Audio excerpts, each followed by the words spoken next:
Les retraités vivent de plus en plus mal.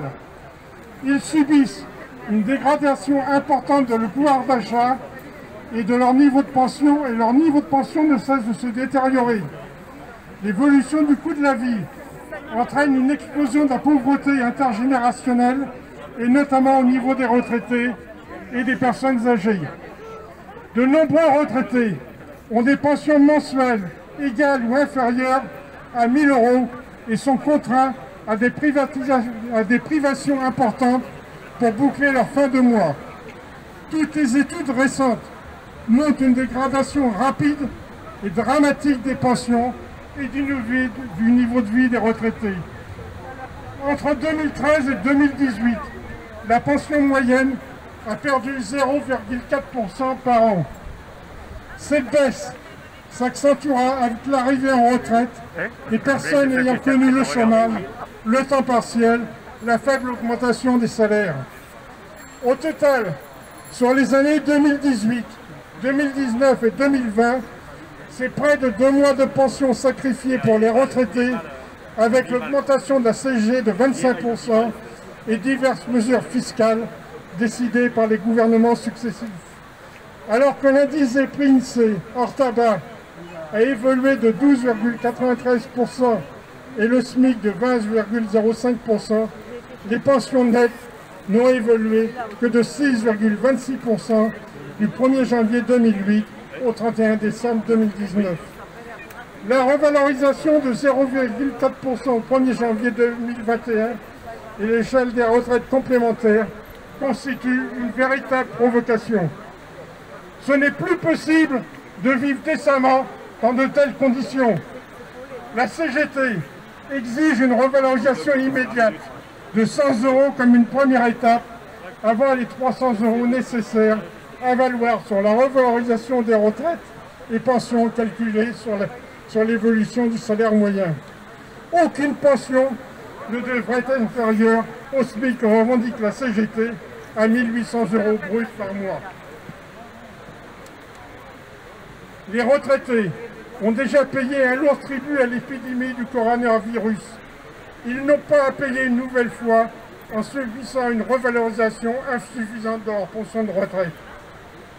Cela devient de plus en plus difficile de se soigner correctement. Il faut donner des moyens indispensables au système de santé publique.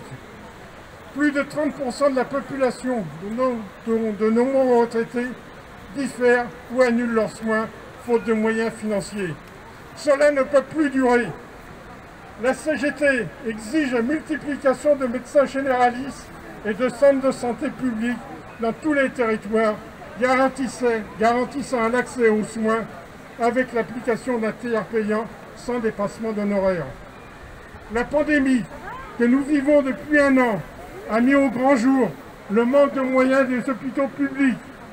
100 000 lits ont disparu depuis 30 ans avec des suppressions massives de personnel. La CGT exige 100 000 embauches immédiates dans l'hôpital public pour répondre aux besoins de santé. Le seul moyen efficace pour combattre la pandémie est la vaccination de masse pour permettre d'atteindre le niveau de protection collective requis. Les décisions et la stratégie du gouvernement sont loin de répondre aux enjeux posés. Aujourd'hui, les laboratoires sont détenteurs des brevets qui décident de la production, des acheteurs et des prix, malgré les financements publics dont ils bénéficient. Les vaccins sont des biens communs et ne doivent pas faire l'objet d'enjeux financiers. C'est pourquoi la CGT demande de lever la propriété privée sur les brevets qui empêche la diffusion des vaccins tout en étant le support de profits indécents. La sécurité sociale ne doit pas financer la course au profit. Les personnels manquent cruellement dans les EHPAD ou au niveau des services à domicile pour assurer soins et qualité de vie aux personnes en perte d'autonomie. 200 000 embauches sont nécessaires dans les EHPAD et 100 000 dans les secteurs de l'aide à domicile dans le cadre d'un grand service public d'autonomie. La CGT exige que soit votée rapidement une loi au niveau du grand âge et de l'autonomie promise par le gouvernement en 2019, répondant aux besoins des sociétés. La perte d'autonomie est indissociable d'une approche globale de la santé et doit être reconnue dans la branche maladie de la sécurité sociale avec un financement par les cotisations sociales. Ce n'est pas aux retraités de financer le droit à l'autonomie, ni par l'impôt, ni par les mesures fiscales supplémentaires. Les services publics doivent répondre aux besoins de tous, avec le maintien et le développement des services publics en stoppant les délégations et les privatisations, le maintien des guichets ou accueils physiques dans les administrations et services publics qui ne doivent pas être systématiquement remplacés par des procédures dématérialisées. Ensemble, retraités, salariés et usagers, nous voulons faire entendre nos besoins, notamment dans les domaines de la santé, de l'action sociale, des transports et du logement. L'accès à l'énergie, le traitement et la distribution de l'eau, produits de première nécessité, doivent être garantis par un pôle public aux tarifs accessibles pour tous. Le service public, la justice sociale, la démocratie et la transition écologique sont de solides piliers pour construire une société fondée sur la réponse aux besoins de tous et de toutes et où la place des retraités sera reconnue. Retraités, restons mobilisés, faisons ensemble, faisons entendre notre voix, poursuivons les luttes.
Ça marche. Alors, moi, je pense qu'il y a des gens qui ont...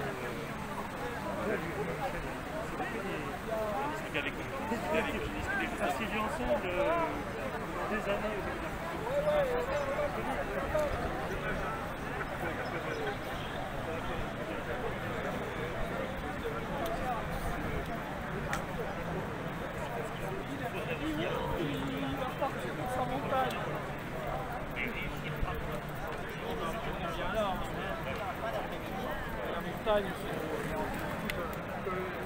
Je te l'avais dit, hein, jamais je pensais que j'aurais quitté mes montagnes. Hein.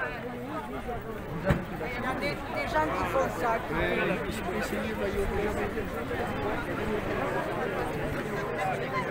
Parce que dans le milieu hospitalier, ils connaissent que les médicaments. Ils ne connaissent pas du tout les trucs médicaux, les santé naturelle, les algues, les manger bio et tout ça.